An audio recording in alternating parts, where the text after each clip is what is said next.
Hi friends, welcome to PSC beginners. നമ്മൾ വീണ്ടും SCRT classes ആയിട്ടാണ് വന്നിരിക്കുന്നത്. 6ാം ക്ലാസ്സിലെ ചാപ്റ്റേഴ്സാണ് നമ്മൾ ഇതിലൂടെ നോക്കാൻ പോകുന്നത്. അതിൽ നമ്മൾ ഇന്ന് 2 ചാപ്റ്ററാണ് നോക്കുന്നത്. ഒന്നാമത് ആഹാരത്തിലൂടെ ആരോഗ്യം, രണ്ടാമത്തെ ചാപ്റ്ററാണ് കാന്തിക ലോകത്തെ അത്ഭുതം എന്നത്. അതിൽ ഒന്നാമത്തെ ചാപ്റ്റർ വളരെ ഇമ്പോർട്ടൻ്റ് ആയ ചാപ്റ്ററാണ്. എല്ലാ സമയത്തും PSCയിൽ നിന്ന് 1 മാർക്കിന് ആ ഭാഗങ്ങളിൽ നിന്ന് ചോദ്യം വരാറുണ്ട്. അപ്പോൾ നമുക്ക് ക്ലാസ്സിലേക്ക് കടക്കാം. നമുക്കറിയാമല്ലേ, നമ്മുടെ ശാരീരിക പ്രവർത്തനങ്ങൾക്ക് ആവശ്യമായ ഊർജ്ജമെല്ലാം നമുക്ക് എവിടെ നിന്നാണ് കിട്ടുന്നത്? ആഹാരത്തിൽ നിന്നാണ് നമുക്ക് കിട്ടുന്നത്. നമ്മുടെ ശരീരത്തിൻ്റെ വളർച്ചയ്ക്കും അതുപോലെ ആരോഗ്യം നിലനിർത്തുന്നതിനും രോഗങ്ങളെ ചെറുക്കുന്നതിനുമൊക്കെ നമ്മുടെ ശരീരത്തിൽ ആവശ്യമായ ഘടകങ്ങളാണ് പോഷകങ്ങൾ എന്ന് പറയുന്നത്. ഈ പോഷകങ്ങളെല്ലാം നമുക്ക് കിട്ടുന്നത് ആഹാരങ്ങളിൽ നിന്നാണ്, ഭക്ഷണ പദാർത്ഥങ്ങളിൽ നിന്നാണ്. ഈ ഭക്ഷണങ്ങളിൽ അടങ്ങിയിട്ടുള്ള കാർബോഹൈഡ്രേറ്റുകൾ, പ്രോട്ടീനുകൾ, കൊഴുപ്പുകൾ, വിറ്റാമിനുകൾ, ധാതുക്കൾ, അതായത് കാർബോഹൈഡ്രേറ്റ്, പ്രോട്ടീന്, ഫാറ്റ്, വിറ്റാമിൻസ്, അതുപോലെ മിനറൽസ്, ഇവയിൽ നിന്നൊക്കെയാണ് നമുക്ക് എന്ത് ലഭിക്കുന്നത്? പോഷക ഘടകങ്ങൾ, നമ്മുടെ ശരീരത്തിന് വേണ്ട പോഷക ഘടകങ്ങൾ ലഭിക്കുന്നത്. അതുപോലെ തന്നെ നമ്മുടെ ശരീരത്തിന് അത്യാവശ്യമായ ഒന്നാണ് എന്തെന്ന് പറയുന്നത്? ജലം എന്ന് പറയുന്നത്. ജലം ഒരു പോഷക ഘടകമല്ല, എന്നാൽ കൂടി ശാരീരിക പ്രവർത്തനങ്ങൾക്ക് ആവശ്യമായ പ്രധാനപ്പെട്ട ഒരു പദാർത്ഥമാണ് എന്തെന്ന് പറയുന്നത്? ജലം എന്ന് പറയുന്നത്. ഭക്ഷ്യവസ്തുക്കളിൽ കാണുന്ന നാരുകൾ നമ്മുടെ ശാരീരിക പ്രവർത്തനങ്ങൾക്ക് ആവശ്യമായ ഒന്നാണ്. അതുപോലെ തന്നെ നമ്മൾ കഴിക്കുന്ന എല്ലാ ആഹാര പദാർത്ഥങ്ങളിലും നമുക്ക് വേണ്ട പോഷക ഘടകങ്ങൾ മതിയായ അളവിൽ ഉണ്ടാകണമെന്നില്ല. അതിനാൽ നാം കഴിക്കുന്ന ആഹാരത്തിൽ എന്ത് ചെയ്യണമെന്നാണ് പറയുന്നത്? പലതരം ഭക്ഷ്യവസ്തുക്കൾ ഉപയോഗിച്ച് വിവിധ ആഹാര പദാർത്ഥങ്ങൾ തയ്യാറാക്കണം, അല്ലേ? എന്നിട്ട് നമ്മുടെ ശരീരത്തിന് ആവശ്യമായ എല്ലാ പോഷക ഘടകങ്ങളും നമ്മുടെ ശരീരത്തിന് നൽകാൻ നമ്മൾ ശ്രദ്ധിക്കുകയും വേണം. നാം കഴിക്കുന്ന ആഹാര പദാർത്ഥങ്ങളുടെ അളവ്, കഴിക്കുന്ന സമയം, വൈവിധ്യം, ഗുണമേന്മ തുടങ്ങിയവ നമ്മുടെ ആരോഗ്യത്തെ സ്വാധീനിക്കുന്നു. അതുകൊണ്ട് എല്ലാവരും പോഷകസമൃദ്ധമായ ആഹാരം കഴിക്കണം. അതായത് നമ്മൾ കഴിക്കുന്ന ഫുഡിൽ നിന്ന് നമ്മൾ പറഞ്ഞ കാർബോഹൈഡ്രേറ്റ് വേണം, പ്രോട്ടീൻ വേണം, കൊഴുപ്പ് വേണം, വിറ്റാമിൻ വേണം, മിനറൽസ് വേണം എന്ന് പറഞ്ഞു, അതുപോലെ ജലം വേണം പറഞ്ഞു. ഇതെല്ലാം നമ്മൾ കഴിക്കുന്ന ഫുഡിൽ നിന്ന് കിട്ടണമെന്നില്ല. ഒരു ഫുഡിൽ നിന്നല്ല എല്ലാം കിട്ടുമോ? ഒരിക്കലും കിട്ടില്ല, അല്ലേ? പല ഫുഡുകളും പലതിൻ്റെയും കലവറയാണ്, എന്നാൽ പലതും അതിലില്ലതാനും. അങ്ങനെയാകുമ്പോൾ നമ്മൾ എന്ത് ചെയ്യണം? അതെല്ലാം ഉൾക്കൊണ്ടുകൊണ്ടുള്ള ആഹാരം വേണം നമ്മൾ കഴിക്കാൻ. ഇനി എന്താണ് കാർബോഹൈഡ്രേറ്റ് എന്ന് പറഞ്ഞാൽ? നമ്മുടെ ശരീരത്തിന് ആവശ്യമായ ഊർജം പ്രധാനമായിട്ട് നമുക്ക് ലഭിക്കുന്നത് എവിടെ നിന്നാണെന്ന് ചോദിച്ചാൽ കാർബോഹൈഡ്രേറ്റിൽ നിന്നാണ്. അപ്പോൾ നമുക്ക് വേണ്ട ഊർജം ലഭിക്കുന്നത് എവിടെ നിന്നാണ്? കാർബോഹൈഡ്രേറ്റിൽ നിന്നാണ്. അന്നജം, പഞ്ചസാര, ഗ്ലൂക്കോസ്, സെല്ലുലോസ്, നാരുകൾ എന്നീ വിവിധ രൂപത്തിൽ കാർബോഹൈഡ്രേറ്റുകൾ ഭക്ഷ്യവസ്തുക്കളിൽ കാണപ്പെടുന്നു. അപ്പോൾ നമ്മുടെ ഭക്ഷ്യവസ്തുക്കളിൽ കാർബോഹൈഡ്രേറ്റ് എങ്ങനെയെല്ലാമാണ് അടങ്ങിയിരിക്കുന്നത് എന്ന് ചോദിച്ചാൽ അന്നജം, പഞ്ചസാര, ഗ്ലൂക്കോസ്, സെല്ലുലോസ്, നാരുകൾ എന്നിങ്ങനെയാണ് കാർബോഹൈഡ്രേറ്റ് നമ്മുടെ ഭക്ഷണത്തിൽ അടങ്ങിയിട്ടുള്ളത്. ഭക്ഷണത്തിൽ അന്നജമുണ്ടോ എന്ന് നമുക്ക് എങ്ങനെ അറിയാൻ പറ്റും? അതിന് നമ്മൾ എന്ത് ചെയ്യും? ഒരു അയഡിൻ ടെസ്റ്റിൽ നടത്തും, അല്ലേ? അത് നമ്മൾ കണ്ടിട്ടുണ്ട്, നമ്മൾ ഫോണിലൊക്കെ കണ്ടിട്ടുണ്ടാവും. അന്നജം അയഡിനുമായി ചേരുമ്പോൾ എന്ത് ലഭിക്കും? ഒരു ഇരുണ്ട നീല നിറം ഉണ്ടാവും. അപ്പോൾ നമുക്ക് മനസ്സിലാക്കാൻ പറ്റും ആ ഭക്ഷണത്തിൽ എന്തുണ്ട് എന്ന് മനസ്സിലാക്കാൻ പറ്റും. അന്നജം ഉണ്ട് എന്ന് മനസ്സിലാക്കാൻ പറ്റും. അതുപോലെ നമ്മുടെ ശരീരത്തിന് അത്യാവശ്യമായ ഒന്നാണ് മില്ലറ്റ്സ് എന്ന് പറയുന്നത്. മില്ലറ്റ്സ് എന്ന് പറഞ്ഞാൽ ചെറുധാന്യങ്ങൾ എന്ന് പറയുന്നത്. 5ാം ക്ലാസ്സിൽ നമ്മൾ ചെറുധാന്യ വർഷം എന്ന് പറഞ്ഞിട്ട് 2023 എന്ന് നമ്മൾ 5ാം ക്ലാസ് ബുക്കിൽ പറഞ്ഞിട്ടുണ്ടായിരുന്നു. പുല്ലുവർഗത്തിൽപ്പെട്ട വിളകളാണ് ചെറുധാന്യങ്ങൾ അഥവാ മില്ലറ്റുകൾ എന്ന് പറയുന്നത്. അരി, ഗോതമ്പ് എന്നിവയെ അപേക്ഷിച്ച് വളരെ ഉയർന്ന തോതിൽ പ്രോട്ടീൻ, വിറ്റമിൻ, ധാതുലവണങ്ങൾ എന്നിവ ഇവയിലുണ്ട്. നാരുകളാൽ സമ്പന്നമായ ചെറുധാന്യങ്ങൾ ദഹനപ്രക്രിയയിൽ പ്രധാന പങ്ക് വഹിക്കുന്നുണ്ട്. മുൻകാലങ്ങളിൽ പക്ഷികൾക്കും മൃഗങ്ങൾക്കുമുള്ള ഭക്ഷണമായിട്ടാണ് ഇവ ഉപയോഗിച്ചു വന്നിരുന്നത്. ഇവയുടെ പോഷകമൂല്യം മനസ്സിലാക്കിയതോടുകൂടിയാണ് മനുഷ്യരും ആഹാരമായി ഉപയോഗിച്ചു തുടങ്ങിയത്. റാഗി, ബജ്ര, തിന, ചോളം, ചാമ തുടങ്ങിയവ ഈ വിഭാഗത്തിൽ പെടുന്നതാണ്. അപ്പോൾ റാഗി, ബജ്ര, തിന, ചോളം, ചാമ എന്നിവയ്ക്ക് എന്താണ്? മില്ലറ്റ്സിൽ പെടുന്നവയാണ്. ഇനി എന്താണ് പ്രോട്ടീൻ എന്ന് പറയുന്നത്? ശരീര നിർമ്മിതിക്കും വളർച്ചയ്ക്കും ആവശ്യമായ ഒരു പ്രധാന പോഷക ഘടകമാണ് എന്തെന്ന് പറയുന്നത്? പ്രോട്ടീൻ എന്ന് പറയുന്നത്. പേശികൾ, തലമുടി, ത്വക്ക് എന്നിവയുടെ ആരോഗ്യത്തിന് എന്ത് വേണം? പ്രോട്ടീൻ അത്യാവശ്യമാണ്. കൂടാതെ ഇവ ഊർജവും പ്രദാനം ചെയ്യുന്നുണ്ട്. പ്രോട്ടീൻ്റെ കുറവ് മൂലം ക്രോഷിയോർക്കർ, മരാസ്മസ് എന്നീ രോഗങ്ങൾ ഉണ്ടാകുന്നു. അപ്പോൾ പ്രോട്ടീൻ്റെ കുറവ് മൂലം ഉണ്ടാകുന്ന രോഗങ്ങൾ ഏതാണെന്ന് ചോദിച്ചു പറഞ്ഞാൽ ക്രോഷിയോർക്കറും മരാസ്മസുമാണ്. അപ്പോൾ അത് ഓർത്ത് വയ്ക്കുക. അപ്പോൾ നമുക്ക് പ്രോട്ടീൻ ഏതിൽ നിന്നൊക്കെ കിട്ടുക എന്ന് നമുക്ക് നന്നായിട്ട് അറിയില്ല. ചെറുപയർ, പനീർ, അതുപോലെ നട്ട്സിൽ നിന്നും, മാംസങ്ങളിൽ നിന്നും, മുട്ടയിൽ നിന്നും, പാലിൽ നിന്നൊക്കെ നമ്മൾ എന്ത് ചെയ്യാറുണ്ട്, നമ്മുടെ ശരീരത്തിന് ആവശ്യമായ പ്രോട്ടീന് കിട്ടാറുണ്ട്. അതുപോലെ തന്നെ നമ്മുടെ ശരീരത്തിന് അത്യാവശ്യമായ ഒന്നാണ് എന്തെന്ന് പറയുന്നത്, ഫാറ്റ് എന്ന് പറയുന്നത്. കാർബോഹൈഡ്രേറ്റ്, പ്രോട്ടീന് എന്നിവ പോലെ തന്നെ അത്യാവശ്യമായ ഒന്നാണ് എന്തെന്ന് പറയുന്നത്, ഫാറ്റ്, അതായത് കൊഴുപ്പ് എന്ന് പറയുന്നത്. ഈ കാർബോഹൈഡ്രേറ്റും പ്രോട്ടീനും ഒക്കെ വെച്ച് നോക്കുന്നതിനേക്കാൾ കൂടുതൽ നമുക്ക് ഊർജം ഏതിൽ നിന്നാണ് ലഭിക്കുന്നത് എന്ന് ചോദിച്ചാൽ അത് കൊഴുപ്പിൽ നിന്നാണ് ലഭിക്കുന്നത്. അതിന് ഉദാഹരണം പറയുകയെന്ന് പറഞ്ഞാൽ നമ്മളുടെ ഓയിലുകളായാലും ശരി, ബട്ടർ, നെയ്യ്, അവയ്ക്കൊക്കെ നമുക്ക് കൊഴുപ്പ് ലഭിക്കുന്ന ആഹാരങ്ങളിൽ പെടുന്നതാണ്. എണ്ണ, നെയ്യ്, മാംസം, മുട്ട, തേങ്ങ, എള്ള്, കടുക്, നിലക്കടല, പാല്, വെണ്ണ തുടങ്ങിയ പദാർത്ഥങ്ങളിലെല്ലാം എന്തുണ്ട്, ഫാറ്റ് ഉണ്ട്. അതുപോലെ സസ്യങ്ങളിലും ജന്തുക്കളിലും നിന്ന് നമുക്ക് എന്ത് ലഭിക്കുന്നുണ്ട്, കൊഴുപ്പ് അല്ലെങ്കിൽ ഫാറ്റ് ലഭിക്കുന്നുണ്ട്. അപ്പോൾ നമ്മൾ ഈ കൊഴുപ്പിനെ കുറിച്ച് പറയുമ്പോൾ തന്നെ ഇമ്പോർട്ടൻ്റ് ആയി പറയുന്ന ഒന്നാണ്, അല്ലെങ്കിൽ ഈ ഫാറ്റിനെ കുറിച്ചിട്ട് പറയുമ്പോൾ തന്നെ ഇമ്പോർട്ടൻ്റ് ആയി പറയുന്ന ഒന്നാണ് എന്തെന്ന് പറയുന്നത്, കൊളസ്ട്രോൾ എന്ന് പറയുന്നത്. നമുക്ക് ആ കൊഴുപ്പിൽ നിന്നാണ് ബാക്കിയുള്ളതിനേക്കാളും, അതായത് പ്രോട്ടീനേക്കാളും ഹൈഡ്രേറ്റിനേക്കാളും ഊർജം ലഭിക്കുന്നത് എന്ന് പറഞ്ഞതല്ലേ. എന്നാൽ എന്താണ് ഈ ഫാറ്റ് എന്ന് പറയുന്നത്, കൊഴുപ്പ് എന്ന് പറയുന്നത് അധികം അടങ്ങിയിട്ടുള്ള ഭക്ഷണം നമ്മൾ കഴിക്കുന്നത് നമ്മുടെ ശരീരത്തിന് നല്ലതല്ല. കാരണം ഈ കൊഴുപ്പിൻ്റെ ഒരു രൂപമാണ് കൊളസ്ട്രോൾ എന്ന് പറയുന്നത്. ഒരു മിതമായ നിരക്കിൽ ഈ കൊളസ്ട്രോൾ നമ്മുടെ ശരീരത്തിന് ആവശ്യമാണ്. എന്നാൽ ഇതേ കൊളസ്ട്രോൾ തന്നെ നമ്മുടെ ശരീരത്തിൽ അല്ലെങ്കിൽ നമ്മുടെ രക്തത്തിൽ കൊളസ്ട്രോൾ അധികമായി പറഞ്ഞാൽ അതെന്ത് ചെയ്യും, രക്തക്കുഴലുകളുടെ ഉൾഭിത്തിയിൽ അടിഞ്ഞുകൂടുകയും രക്തത്തിൻ്റെ ഒഴുക്കിനെ തടസ്സപ്പെടുകയും ചെയ്യും. ഇത് ഹൃദ്രോഗം, പക്ഷാഘാതം തുടങ്ങിയ ഗുരുതര രോഗങ്ങൾക്ക് കാരണമാകും. അപ്പോൾ കൊഴുപ്പ് കൂടിയ അല്ലെങ്കിൽ കൊളസ്ട്രോൾ കൂടിയ എന്താ വരുന്നതെന്ന് പറയുന്നത്, ഹൃദ്രോഗം, പക്ഷാഘാതം തുടങ്ങിയ അസുഖങ്ങൾക്ക്, ഗുരുതര രോഗങ്ങൾക്ക് കാരണമാകുമെന്നാണ് പറയുന്നത്. ഇനി വളരെ ഇമ്പോർട്ടൻ്റ് ആയ ടോപ്പിക്കാണ് എന്തെന്ന് പറയുന്നത്, വിറ്റാമിനുകൾ എന്ന് പറയുന്നത് അല്ലേ. നമ്മൾ PSCക്ക് വീണ്ടും ചോദ്യം വരുന്ന ഭാഗമാണ് വിറ്റാമിൻസ് എന്ന് പറയുന്നത്. ആരോഗ്യത്തിനും ശരീരത്തിൻ്റെ വളർച്ചയ്ക്കും ചെറിയ അളവിൽ അത്യാവശ്യമുള്ള പോഷക ഘടകമാണ് എന്തെന്ന് പറയുന്നത്, വിറ്റാമിനുകൾ എന്ന് പറയുന്നത്. എന്നിട്ട് അവിടെ ഒരു ബോക്സ് തന്നെ തന്നിട്ടുണ്ട്, vitamin A, B, C, D, E, K എന്നിങ്ങനെ. അപ്പോൾ ഈ വിറ്റാമിനുകളെ തന്നെ നമ്മൾ എങ്ങനെ പറയുന്നുണ്ട്, രണ്ട് തരത്തിൽ പറയുന്നുണ്ട്. ലയനത്തെക്കുറിച്ചിട്ട് വെള്ളത്തിൽ ലയിക്കുന്നത് എന്നും അതുപോലെ തന്നെ കൊഴുപ്പിൽ ലയിക്കുന്നത് എന്നും. വിറ്റാമിൻ ബിയും സിയും വെള്ളത്തിൽ മാത്രമേ ലയിക്കത്തുള്ളൂ. അതുപോലെ ബാക്കിയുള്ള A, D, E, K എന്നീ വിറ്റാമിനുകളൊക്കെ എന്ത് ചെയ്യും, കൊഴുപ്പിൽ ലയിക്കുന്നവയാണ്. അപ്പോൾ വെള്ളത്തിൽ ലയിക്കുന്ന വിറ്റാമിനാണ് ബിയും സിയും, കൊഴുപ്പിൽ ലയിക്കുന്ന വിറ്റാമിനുകളാണ് A, D, E, K എന്ന് പറയുന്നത്. കൊഴുപ്പിൻ്റെ ആഭാവത്തിൽ ഈ A, D, E, K എന്നീ വിറ്റാമിനുകൾ ശരീരത്തിൽ ആഗിരണം ചെയ്യപ്പെടുകയില്ല. ഭക്ഷണത്തിൽ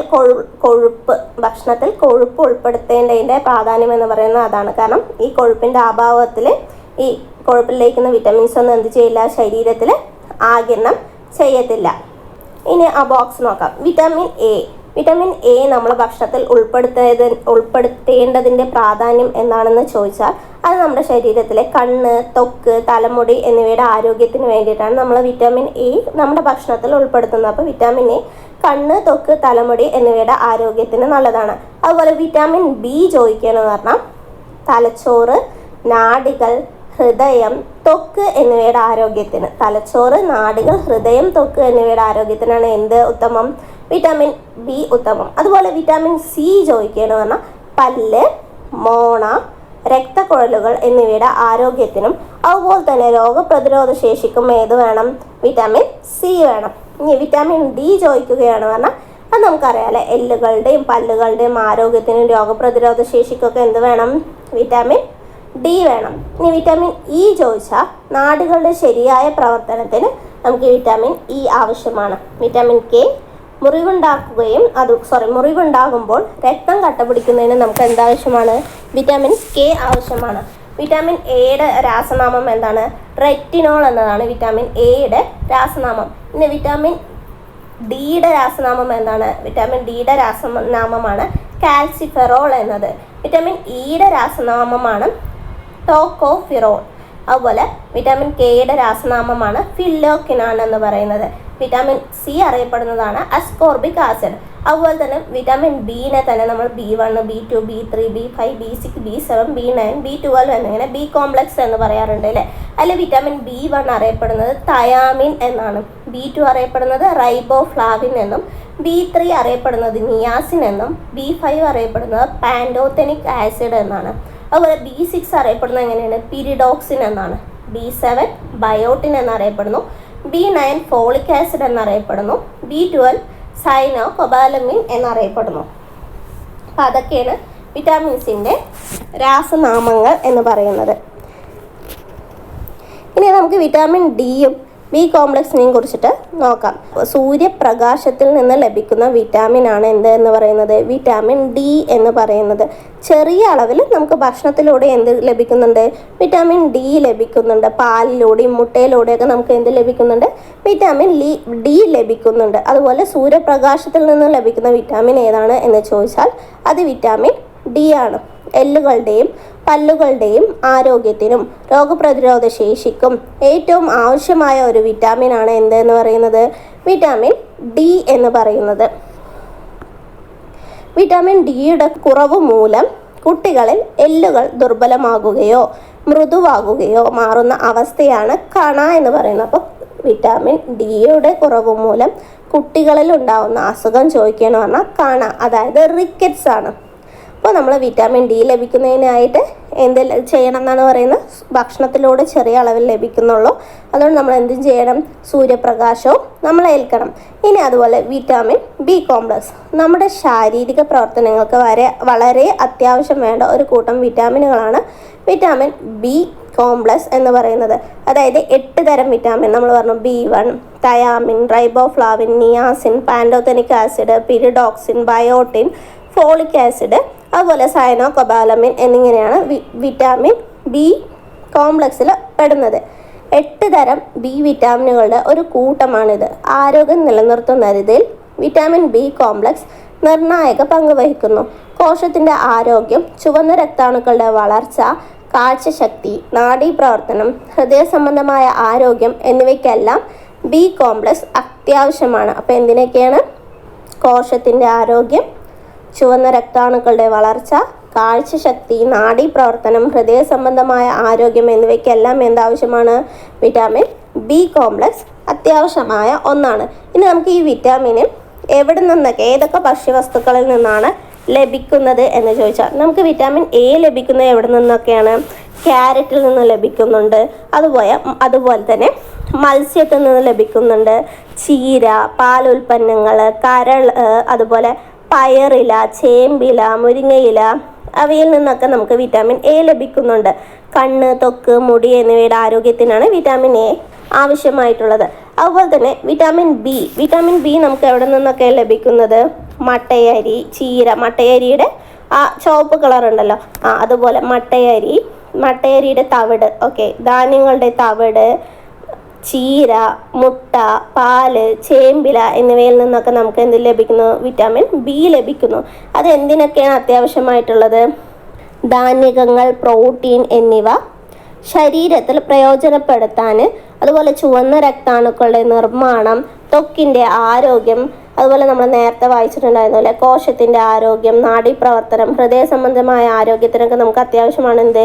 വിറ്റാമിൻ ബി എന്ന് പറയുന്നത്. ഇനി വിറ്റാമിൻ സി എന്ന് പറഞ്ഞാൽ നമ്മൾ പുളിപ്പുള്ള വസ്തുക്കൾ ഓർക്കുക. നെല്ലിക്ക, നാരങ്ങ, അതുപോലെ തന്നെ പപ്പായ, പഴങ്ങൾ, മുരിങ്ങയില എന്നിവയിൽ നിന്നൊക്കെ നമുക്ക് വിറ്റാമിൻ സി ലഭിക്കുന്നുണ്ട്. അത് നമ്മുടെ ത്വക്ക്, പല്ല്, മോണ, രക്തകോശം എന്നിവയുടെ ആരോഗ്യങ്ങൾക്ക് ആവശ്യമായ ഒന്നാണ്. ഇനി വിറ്റാമിൻ ഡി നമുക്ക് എവിടെ നിന്നൊക്കെ ലഭിക്കുന്നുണ്ട്?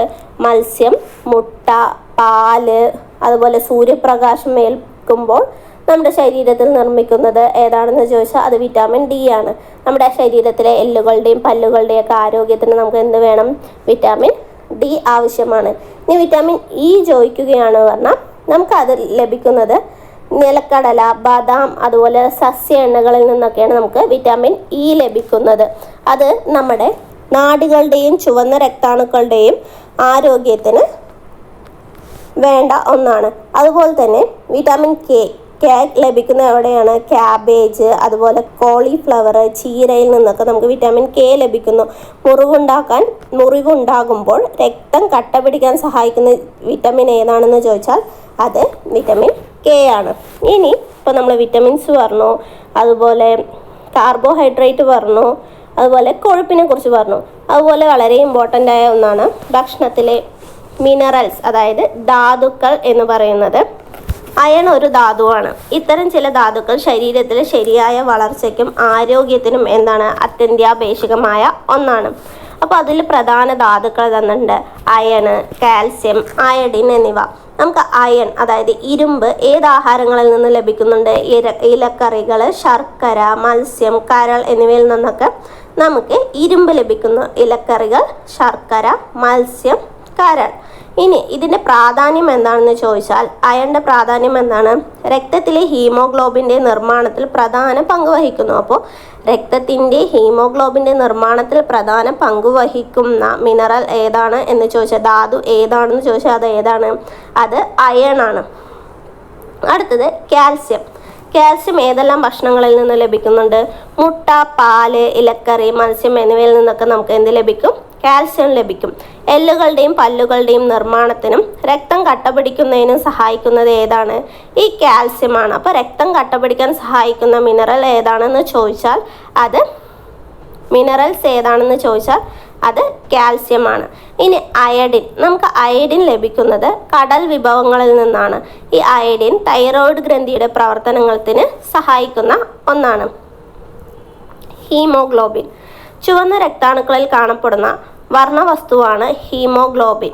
ഇവ രക്തത്തിന് ചുവപ്പ് നിറം നൽകുന്നു. രക്തത്തിലെത്തുന്ന ഓക്സിജനെ കോശങ്ങളിൽ എത്തിക്കുന്നതും അവിടെ നിന്ന് കാർബൺ ഡൈ ഓക്സൈഡിനെ തിരിച്ചു കൊണ്ടുപോകുന്നതും ഹീമോഗ്ലോബിനാണ്. രക്തത്തിൽ ഹീമോഗ്ലോബിൻ കുറയുന്ന അവസ്ഥയാണ് അനീമിയ. അപ്പോൾ നമ്മൾ ഈ പറയുന്നതിൻ്റെ കൂടെ ഓരോരോ രോഗാവസ്ഥകളും പറഞ്ഞുകൊണ്ടേ ഇരിക്കുന്നുണ്ട്.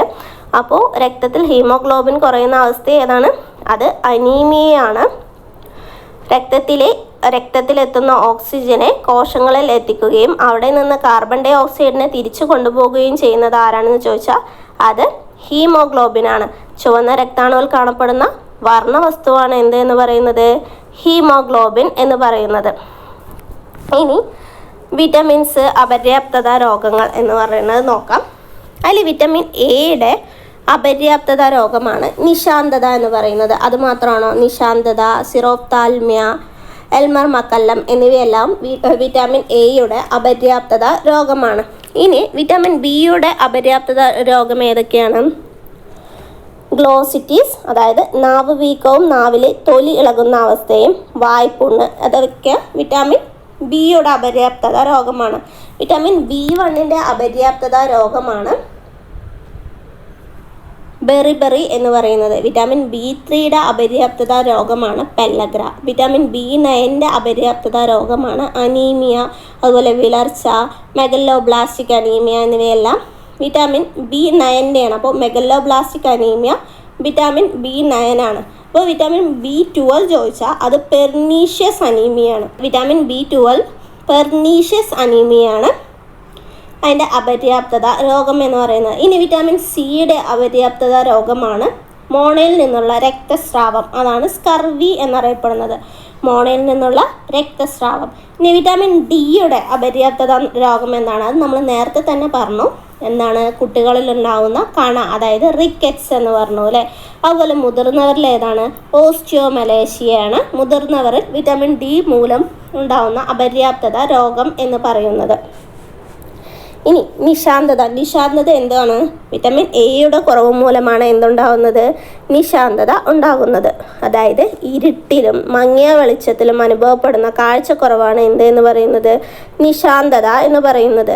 ഈ നിശാന്തതയുള്ള വ്യക്തികൾക്ക് പകലും രാത്രിയിൽ നല്ല വെളിച്ചത്തിലും കാഴ്ചയ്ക്ക് ഒരു തകരാറും സംഭവിക്കില്ല. അതായത് പകല് അവർക്ക് കണ്ണ് കാണും, രാത്രി നല്ല വെളിച്ചമുണ്ടെങ്കിൽ അവർക്ക് കണ്ണ് കാണും. പക്ഷെ മങ്ങിയ വെളിച്ചത്തിലും ഇരുട്ടിലും അവർക്ക് എന്ത് കാണില്ല? കണ്ണ് കാണാൻ കഴിയില്ല, കാഴ്ചയും ഉണ്ടാവില്ല. ഇനി അതുപോലെ തന്നെ ധാതുക്കളും അവരുടെ അപര്യാപ്തത രോഗങ്ങളും. അയൺ കുറയുന്നത് മൂലം എന്തുണ്ടാവും? വിളർച്ച അല്ലെങ്കിൽ അനീമിയ ഉണ്ടാവാൻ കാരണമാകും. അതുപോലെ അയഡിൻ കുറയുന്നത് ഗോയിറ്റർ, തൈറോയ്ഡ് സംബന്ധമായ അസുഖങ്ങൾക്ക് കാരണമാകും. ഇനി കാൽസ്യം കുറഞ്ഞാലോ? ഓസ്റ്റിയോപോറോസിസ്. നമ്മൾ പറഞ്ഞു കാൽസ്യം നമ്മുടെ എല്ലിൻ്റെയും പല്ലിൻ്റെയും ഒക്കെ ആരോഗ്യത്തിന് നല്ലതാണെന്ന് പറഞ്ഞല്ലേ. അപ്പോൾ എന്തുണ്ടാവാൻ കാരണമാകും? ഓസ്റ്റിയോപോറോസിസ് ഉണ്ടാവാൻ കാരണമാകും. എന്ത് കുറയുന്നത്? കാൽസ്യം കുറയുന്നത്. ഇനി എന്താണ് ഈ ഓസ്റ്റിയോപോറോസിസ് എന്ന് പറഞ്ഞാൽ? അസ്ഥികളിലെ ധാതുക്കളുടെ സാന്ദ്രത കുറയുന്നത് മൂലം, അതായത് ധാതുക്കൾ എന്ന് പറഞ്ഞാൽ എന്താണ്? മിനറൽസ് കുറയുന്നത് മൂലം എല്ലുകളുടെ കട്ടി കുറഞ്ഞു ദുർബലമാകുന്ന അവസ്ഥയാണ് ഈ ഓസ്റ്റിയോപോറോസിസ് അല്ലെങ്കിൽ അസ്ഥിക്ഷയം എന്ന് പറയുന്നത്. അപ്പോൾ ഓസ്റ്റിയോപോറോസിസ് പറഞ്ഞാൽ എന്താണ്? അസ്ഥിക്ഷയമാണ്. എല്ലുകളുടെ ബലക്ഷയം, പൊട്ടൽ എന്നിവയ്ക്ക് ഇത് കാരണമാകുന്നു. അപ്പോൾ കാൽസ്യം ഇല്ലാണ്ടായ എന്തുണ്ടാവും? ഓസ്റ്റിയോപോറോസിസ്, അതായത് അസ്ഥിക്ഷയം ഉണ്ടാവുകയും എല്ലുകളുടെ ബലക്ഷയത്തിനും അതുപോലെ പൊട്ടലിനൊക്കെ കാരണമാവുകയും ചെയ്യും. ഇനി എന്താണ് ഗോയിറ്റർ? നമ്മൾ പറഞ്ഞു അയഡിൻ്റെ അപര്യാപ്തത രോഗമാണ് ഗോയിറ്റർ എന്ന് പറഞ്ഞ പോലെ. നാം കഴിക്കുന്ന ഭക്ഷണത്തിൽ അയഡിൻ്റെ അഭാവം മൂലം തൊണ്ടയിലെ തൈറോയിഡ് ഗ്രന്ഥി വലുതാകുന്ന അവസ്ഥയാണ് സിമ്പിൾ ഗോയിറ്റർ, അതായത് തൊണ്ടമുഴ എന്ന് പറയുന്നത്. സിമ്പിൾ ഗോയിറ്റർ, തൊണ്ടമുഴ. അതെന്താണ്? അയഡിൻ്റെ അഭാവം മൂലം തൊണ്ടയിലെ തൈറോയിഡ് ഗ്രന്ഥി വലുതാവുന്ന അവസ്ഥയാണ് സിമ്പിൾ ഗോയിറ്റർ എന്ന് പറയുന്നത്. തൈറോയിഡ് ഗ്രന്ഥിയുടെ ഹോർമോൺ ഉൽപ്പാദനത്തിന് എന്ത് അത്യാവശ്യമാണ്? അയഡിൻ അത്യാവശ്യമായ ഒരു ഘടകമാണ്. ഇനി ഫൈബേഴ്സ്. ഇനി നമ്മൾ പറഞ്ഞു വന്ന ഒന്നാണ് ഫൈബേഴ്സ് എന്ന് പറയുന്നത്. ആഹാരത്തിലൂടെ ലഭിക്കുന്നതും ശരീരത്തിന് ദഹിപ്പിക്കാൻ കഴിയാത്തതുമായ സെല്ലുലോസ് ആണ് നാരുകൾ. നമുക്ക് ആഹാരത്തിലൂടെ ലഭിക്കും, എന്നാൽ പക്ഷെ നമ്മുടെ ശരീരത്തിന് എന്ത് ചെയ്യാൻ പറ്റില്ല? അതിനെ ദഹിപ്പിക്കാൻ കഴിയാത്തതുമായ സെല്ലുലോസ് ആണ് എന്തെന്ന് പറയുന്നത്? നാരുകൾ എന്ന് പറയുന്നത്. നാരുകൾ ഒരു പോഷക ഘടകമല്ല, എങ്കിലും ദഹനം, വൻകുടലിലൂടെ വിസർജ്യ വസ്തുക്കളുടെ പുറന്തള്ളൽ എന്നിവ സുഗമമാക്കുന്നത് നാരുകളാണ്. തവിട് അടങ്ങിയ ധാന്യങ്ങൾ, ഇലക്കറികൾ, പച്ചക്കറികൾ, വാഴയുടെ പിണ്ടി, വാഴക്കൂമ്പ് തുടങ്ങിയവയിൽ ധാരാളം നാരുകൾ അടങ്ങിയിട്ടുണ്ട്. എവിടെയാണ് ഈ നാരുകൾ കാണപ്പെടുന്നത്? തവിട് അടങ്ങിയ ധാന്യം, ഇലക്കറി, പച്ചക്കറി, വാഴപ്പിണ്ടി, വാഴക്കൂമ്പ് എന്നിവയിലൊക്കെ എന്താ അടങ്ങിയിട്ടുണ്ട്? ഈ നാരുകൾ, ഫൈബേഴ്സ് അടങ്ങിയിട്ടുണ്ട്. ഇനി നമ്മുടെ ശരീരത്തിൽ അതുപോലെ അത്യാവശ്യമായ ഒന്നാണ് എന്തെന്ന് നമ്മൾ പറഞ്ഞു? ജലം എന്ന് നമ്മൾ പറഞ്ഞു അല്ലേ. നമ്മുടെ ശരീരത്തിൽ ഏതാണ്ട് 70% ജലമാണ്. ദഹനം, രക്തചംക്രമണം, വിസർജനം തുടങ്ങിയ വിവിധ ശാരീരിക പ്രവർത്തനങ്ങൾക്ക് ജലം ആവശ്യമാണ്. മൂത്രം, വിയർപ്പ് മുതലായവയിലൂടെ ശരീരത്തിൽ നിന്ന് ജലനഷ്ടം ഉണ്ടാകുന്നു. അതിനാൽ ധാരാളം ശുദ്ധജലം കുടിക്കണം. കുട്ടികൾ ഒരു ദിവസം 10 മുതൽ 12 ഗ്ലാസ് വരെ വെള്ളം കുടിക്കേണ്ടതുണ്ട്. തക്കാളി, വെള്ളരി, തണ്ണിമത്തൻ തുടങ്ങിയ പച്ചക്കറികളിൽ ധാരാളം ജലം അടങ്ങിയിട്ടുണ്ട്. ഇവയും നമ്മൾ എന്ത് ചെയ്യണം? ഭക്ഷണത്തിൽ ഉൾപ്പെടുത്തണം. ഇനി എന്താണ് ഈ ബാലൻസ്ഡ് ഡയറ്റ് എന്ന് പറഞ്ഞാൽ? നമ്മുടെ ആരോഗ്യം നിലനിർത്തുന്നതിന് നമ്മുടെ ശരീരത്തിൽ നിശ്ചിത അളവിൽ എന്തെല്ലാം വേണം? പ്രോട്ടീൻ വേണം, കാർബോഹൈഡ്രേറ്റ് വേണം, കൊഴുപ്പ് വേണം, വിറ്റാമിൻ വേണം, ധാതുക്കൾ എല്ലാം ആവശ്യമാണ് അല്ലേ. ഇങ്ങനെ എല്ലാം അടങ്ങിയിട്ടുള്ള ഭക്ഷണക്രമത്തെയാണ് നമ്മൾ എന്തെന്ന് പറയുക? ബാലൻസ്ഡ് ഡയറ്റ് അല്ലെങ്കിൽ സമീകൃത ആഹാരം എന്ന് നമ്മൾ പറയുന്നത്. അപ്പോൾ അങ്ങനെ ഒരു ഫുഡ് പ്ലേറ്റ് അവിടെ കൊടുത്തിട്ടുണ്ട്. പഴങ്ങൾ, പച്ചക്കറികൾ, പയറുവർഗ്ഗങ്ങൾ, മുട്ട, മത്സ്യം, മാംസം, പാല്, തൈര്, അണ്ടിപ്പരിപ്പ്, വിത്തുകൾ, കൊഴുപ്പുകൾ അതായത് സീഡ്സ്, അതുപോലെ കൊഴുപ്പുകൾ, ധാന്യങ്ങൾ എന്നിവയൊക്കെയാണ്. അതിനനുസരിച്ച് അവിടെ ഒരു ചാർട്ടും കൊടുത്തിട്ടുണ്ട്. നിങ്ങൾ വെറുതെ അതൊന്ന് നോക്കിപ്പോയാൽ മതി. നമ്മൾ ടെക്സ്റ്റിൽ കൊടുത്തു എന്ന് മാത്രമാണ്. ഇനി എന്താണ് കലോറി എന്ന് പറഞ്ഞാൽ? നമ്മൾ ഭക്ഷണം കഴിക്കുമ്പോൾ ഡയറ്റ് പ്ലാനൊക്കെ എടുക്കുമ്പോൾ അറിയാമല്ലേ, ഇത്ര കലോറി ഉണ്ട്, ഇന്ന ഫുഡിൽ ഇത്രയും കലോറി ഉണ്ട്, അത്ര നമുക്ക് ആവശ്യമില്ല എന്നൊക്കെ പറഞ്ഞിട്ട് ഓരോരുത്തരും ഭക്ഷണം കൂട്ടും, ചിലവർ കുറയ്ക്കുകയൊക്കെ ചെയ്യുമല്ലോ. അപ്പോൾ ഭക്ഷണത്തിലെ ഊർജത്തിൻ്റെ അളവ് കണക്കാക്കുന്ന യൂണിറ്റാണ് എന്തെന്ന് പറയുന്നത്? കലോറി എന്ന് പറയുന്ന ഭക്ഷണത്തിലെ ഊർജത്തിൻ്റെ അളവ് കണക്കാക്കുന്ന യൂണിറ്റാണ് കലോറി എന്ന് പറയുന്നത്. ശ്വസനം, രക്തചംക്രമണം തുടങ്ങിയ ശാരീരിക പ്രവർത്തനങ്ങൾ നിർവഹിക്കുന്നതിന് ഊർജം ആവശ്യമാണ്. എന്തിന്? ശ്വസനം, രക്തചംക്രമണം തുടങ്ങിയ ശാരീരിക പ്രവർത്തനങ്ങൾ നിർവഹിക്കുന്ന എന്ത് വേണം? കലോറി ആവശ്യമാണ്, അല്ലെങ്കിൽ ഊർജം ആവശ്യമാണ്. ശാരീരിക അധ്വാനമുള്ള ഒരു പുരുഷന് പ്രതിദിനം ശരാശരി 1900 മുതൽ 2400 കലോറി വരെ ഊർജം ആവശ്യമാണ്. ശാരീരിക അധ്വാനമുള്ള ഒരു സ്ത്രീക്ക് പ്രതിദിനം ശരാശരി 1600 മുതൽ 2000 കലോറി വരെ ഊർജം വേണം. ഒരു മുതിർന്ന കുട്ടിക്ക് പ്രതിദിനം ശരാശരി 1200 മുതൽ 1400 കലോറി വരെ ഊർജം ആവശ്യമാണ്. അപ്പോൾ അതാണ് കലോറി എന്ന് പറയുന്നത്. കലോറി എന്ന് പറഞ്ഞാൽ എന്താണ്? ഊർജത്തിൻ്റെ അളവ് കണക്കാക്കുന്ന യൂണിറ്റാണ് എന്തെന്ന് പറയുന്നത്? കലോറി എന്ന് പറയുന്നത്. ഇതാണ് നമുക്ക് ആ ടെക്സ്റ്റ് ബുക്കിലെ ആ ഭാഗങ്ങളിൽ നോക്കാനുള്ളത്. ഇനി നമ്മൾ അതുപോലെ നോക്കാനുള്ള ഒരു ചാപ്റ്ററാണ് കാന്തിക ലോകത്തെ അത്ഭുതം എന്ന് പറയുന്നത്. കാന്തിക വസ്തുക്കളും അകാന്തിക വസ്തുക്കളും. കാന്തം ആകർഷിക്കുന്ന വസ്തുക്കളാണ് എന്തെന്ന് പറയുന്നത്? കാന്തിക വസ്തുക്കൾ എന്ന് പറയുന്നത്. ഇരുമ്പ്, നിക്കൽ, കൊബാൾട്ട് തുടങ്ങിയവ കാന്തിക വസ്തുക്കളാണ്. ഇനി കാന്തം ആകർഷിക്കാത്ത വസ്തുക്കളാണ് അകാന്തിക വസ്തുക്കൾ എന്ന് പറയുന്നത്.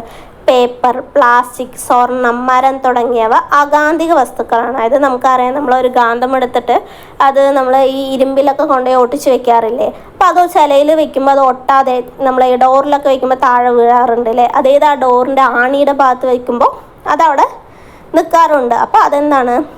ഈ ഡോറ് എല്ലാം അങ്ങനെ മരമെല്ലാം എന്താണ്? അകാന്തിക വസ്തുക്കൾക്ക് ഉദാഹരണമാണ്. ഇരുമ്പ് പോലെയുള്ളവയെല്ലാം എന്താണ്? കാന്തിക വസ്തുക്കൾക്കുള്ള ഒരു ഉദാഹരണമാണ്. അപ്പോൾ എന്താണ് ഈ മാഗ്നറ്റിക് പോൾ അല്ലെങ്കിൽ കാന്തിക ധ്രുവങ്ങൾ എന്ന് പറയുന്നത്? സാധാരണയായി കാന്തത്തിൻ്റെ ആകർഷണ ബലം കൂടുതൽ അതിൻ്റെ അഗ്രങ്ങളിലാണ്. എവിടെയാണ്? അഗ്രങ്ങളിലായിരിക്കാം എന്ത്? കാന്തത്തിൻ്റെ ആകർഷണ ബലം കൂടുതൽ. ആകർഷണ ശക്തി കൂടിയ ഈ അഗ്രഭാഗങ്ങളാണ് കാന്തിക ധ്രുവങ്ങൾ എന്ന് പറയുന്നത്. ഏതൊരു കാന്തത്തിനും 2 ധ്രുവങ്ങളുണ്ടാവും. അപ്പോൾ കാന്തശക്തി കൂടിയ അഗ്രഭാഗങ്ങളാണ് എന്തെന്ന് പറയുന്നത്? കാന്തിക ധ്രുവങ്ങൾ എന്ന് പറയുന്നത്. അപ്പോൾ ഇനി എന്താണ് കാന്തിക മണ്ഡലം എന്ന് പറഞ്ഞാൽ? മാഗ്നറ്റിക് ഫീൽഡ് എന്ന് പറഞ്ഞാൽ എന്താണ്? കാന്തം പ്രയോഗിക്കുന്ന ബലമാണ് കാന്തിക ബലം. കാന്തത്തിന് ചുറ്റും കാന്തം ബലം അനുഭവപ്പെടുന്ന പ്രദേശമാണ് കാന്തിക മണ്ഡലം. കാന്തിക മണ്ഡലം എന്ന് പറയുന്നത് അദൃശ്യമായ ഒന്നാണ്. അപ്പോൾ കാന്തത്തിൻ്റെ ചുറ്റും കാന്തിക ബലം അനുഭവപ്പെടുന്ന പ്രദേശത്തെയാണ് എന്തെന്ന് പറയുന്നത്? കാന്തിക മണ്ഡലം എന്ന് പറയുന്നത്. കാന്തിക വസ്തുക്കൾ ഉപയോഗിച്ചിട്ടാണ് കാന്തം നിർമ്മിച്ചിട്ടുള്ളത്. അൽനിക്കോ എന്ന ലോഹസങ്കരമാണ് ഇതിനായി ഉപയോഗിക്കുന്നത്. അപ്പോൾ അൽനിക്കോ എന്ന ലോഹസങ്കരത്തിൽ ഉൾപ്പെട്ടിട്ടുള്ളത് ഏതൊക്കെയാണെന്ന് ചോദിച്ചാൽ അലുമിനിയം, നിക്കൽ, കൊബാൾട്ട്, ഇരുമ്പ് എന്നിവയാണ്. അപ്പോൾ അൽനിക്കോയിൽ ഏതൊക്കെ ഉണ്ട്? അലുമിനിയം, നിക്കൽ, കൊബാൾട്ട്, അതിൻ്റെ കൂടെ തന്നെ എന്തുണ്ട്? ഇരുമ്പ് കൂടി ഉണ്ട്. അൽനിക്കോ പറഞ്ഞാൽ നമുക്ക് അലുമിനിയം, നിക്കലും കൊബാൾട്ടും ഒക്കെ കിട്ടും. അപ്പോൾ നമ്മൾ ഇരുമ്പ് മറന്നു പോകുക. അപ്പോൾ അതിൽ കൂടെ എന്തുകൊണ്ട്? ഇരുമ്പുണ്ട്. ആ ലോഹസങ്കരമാണ് എന്തെന്ന് പറയുന്നത്? അൽനിക്കോ എന്ന് പറയുന്നത്. അപ്പോൾ ഇതുപയോഗിച്ചിട്ടാണ് എന്തുണ്ടാക്കുന്നത്? കാന്തം നിർമ്മിക്കുന്നത്. മറ്റു പല വസ്തുക്കളും കാന്ത നിർമ്മാണത്തിനായി ഉപയോഗിക്കുന്നു. സമേരിയം, കൊബാൾട്ട്, ഫെറൈറ്റ് റബ്ബർ, നിയോഡീമിയം എന്നിവ കൊണ്ടുണ്ടാക്കിയ വിവിധ തരം കാന്തങ്ങൾ നിലവിലുണ്ട്. ഇവയിൽ നിയോഡീമിയം കാന്തങ്ങൾക്ക് കൂടുതൽ ശക്തിയുള്ളവയാണ്. ഇനി പലതരം കാന്തങ്ങൾ അവിടെ കൊടുത്തിട്ടുണ്ട് അല്ലേ? ലാഡ കാന്തം, ബാർ കാന്തം, സിലിണ്ടറിക്കൽ കാന്തം, കാന്ത സൂചി, ഓവൽ കാന്തം, യു കാന്തം, ഡിസ്ക് കാന്തം, റിംഗ് കാന്തം എന്നിവയാണ് വിവിധ തരം കാന്തങ്ങൾ എന്ന് പറയുന്നത്. ഇനി കാന്തിക ധ്രുവങ്ങൾ. ഭൂമിയുടെ വടക്ക് ദിശയിലേക്ക് നിൽക്കുന്ന അഗ്രത്തെ കാന്തത്തിൻ്റെ ഉത്തര ധ്രുവം എന്നും, അതായത് ഭൂമിയുടെ വടക്ക് ദിശയിലേക്ക് നിൽക്കുന്ന അഗ്രത്തെ കാന്തത്തിൻ്റെ ഉത്തര ധ്രുവം നോർത്ത് പോൾ എന്നും, അതുപോലെ തെക്ക് ദിശയിലേക്ക് നിൽക്കുന്ന അഗ്രത്തെ കാന്തത്തിൻ്റെ ദക്ഷിണ ധ്രുവം സൗത്ത് പോൾ എന്നും പറയുന്നു. അവയെ NS, അതായത് നോർത്ത് സൗത്ത് എന്നുള്ള അക്ഷരം കൊണ്ടാണ് നമ്മൾ സൂചിപ്പിക്കുന്നത്. ബാർ കാന്തത്തിൽ ഉത്തര ധ്രുവത്തെ സൂചിപ്പിക്കാൻ പ്രത്യേക അടയാളം കൊടുക്കാറുണ്ട്. സാധാരണയായി ഒരു വെള്ള സ്പോട്ടാണ് ഉത്തര ധ്രുവത്തിൽ അടയാളമായി കൊടുക്കുന്നത്. ഇനി ഈ കാന്തം മുറിഞ്ഞു പോയി പറഞ്ഞാൽ, അതായത് 2ആയി മുറിയുകയാണെങ്കിൽ അതെന്താവും? നമ്മൾ ഉത്തര ധ്രുവവും ദക്ഷിണ ധ്രുവവും 2ആയിട്ട് വേറെയായി മാറുമോ എന്ന് ചോദിച്ചാൽ ഇല്ല. അതെന്ത് പറ്റും? ആ ചെറിയ കാന്തത്തിന് വീണ്ടും 2 കഷ്ണങ്ങളായിട്ട് ഒരു ചെറിയ കാന്തം ഉണ്ടാവും. അതിലും എന്ത് വരും? സൗത്ത് എന്നും സൗത്ത് പോളെന്നും നോർത്ത് പോളെന്നും വരികയാണ് ചെയ്യാറ്. എന്ത്? കാന്തം മുറിഞ്ഞു പോയാൽ. നമ്മൾ നേരത്തെ കാന്ത സൂചിയെക്കുറിച്ച് പറഞ്ഞിട്ടുണ്ട് അല്ലേ? അത് എവിടെയാണ് ഉണ്ടാവാറ്? നമ്മൾ പണ്ട് കടലിലൂടെയും മരുഭൂമിയിലൂടെയൊക്കെ പോകുന്നവർ എന്ത് ചെയ്യും? അവരുടെ ധ്രുവങ്ങൾ അല്ലെങ്കിൽ ദിശ അറിയാൻ വേണ്ടിയിട്ട് അവർ വടക്ക് നോക്കി യന്ത്രം ഉപയോഗിക്കാറുണ്ട് അല്ലേ. അപ്പം അതിലാണ് നമ്മൾ എന്ത് ഉപയോഗിക്കാറുള്ളത്? കാന്ത സൂചി ഉപയോഗിക്കാറുള്ളത്. ഭൂകാന്തം. ഭൂമി ഒരു കാന്തമാണ്. ഈ ഭൂകാന്തത്തിന് ഒരു കാന്തിക മണ്ഡലമുണ്ട്. ഭൂകാന്ത ധ്രുവങ്ങൾ തെക്ക് വടക്ക് ദിശയിലാണ് ഉള്ളത്. ഭൂകാന്ത ധ്രുവങ്ങൾ തെക്ക് വടക്ക് ദിശയിലാണുള്ളത്. ഭൂമിയുടെ ഉത്തര ധ്രുവം ഭൂകാന്തത്തിൻ്റെ ദക്ഷിണ ധ്രുവവുമാണ്. ഭൂമിയുടെ ദക്ഷിണ ധ്രുവം ഭൂകാന്തത്തിൻ്റെ ഉത്തര ധ്രുവവുമാണ്. അപ്പോൾ ഭൂമിയുടെ ഉത്തര ധ്രുവം എന്ന് പറയുന്നത് എന്താണ്? ഭൂകാന്തത്തിൻ്റെ ദക്ഷിണ ധ്രുവമാണ്. ഇനി ഭൂമിയുടെ ദക്ഷിണ ധ്രുവം എന്ന് പറയുന്നത് ഭൂകാന്തത്തിൻ്റെ ഉത്തര ധ്രുവമാണ്.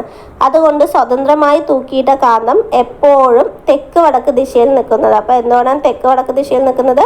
ഭൂമിയുടെ ഉത്തര ധ്രുവം എന്ന് പറയുന്നത് ഭൂകാന്തത്തിൻ്റെ ദക്ഷിണ ധ്രുവവും ഭൂമിയുടെ ദക്ഷിണ ധ്രുവം എന്ന് പറയുന്നത് ഭൂകാന്തത്തിൻ്റെ ഉത്തര ധ്രുവവുമാണ്. അതുകൊണ്ടാണ് സ്വതന്ത്രമായി തൂക്കിയിട്ട കാന്തം എപ്പോഴും തെക്ക് വടക്ക് ദിശയിൽ നിൽക്കുന്നത്. ആകർഷണവും വികർഷണവും.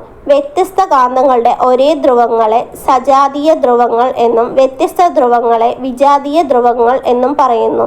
സജാതീയ ധ്രുവങ്ങൾ വികർഷിക്കുകയും വിജാതീയ ധ്രുവങ്ങൾ ആകർഷിക്കുകയും ചെയ്യുന്നു. അതവിടെ ആ ചിത്രങ്ങൾ കൊടുത്തിട്ടുണ്ട്.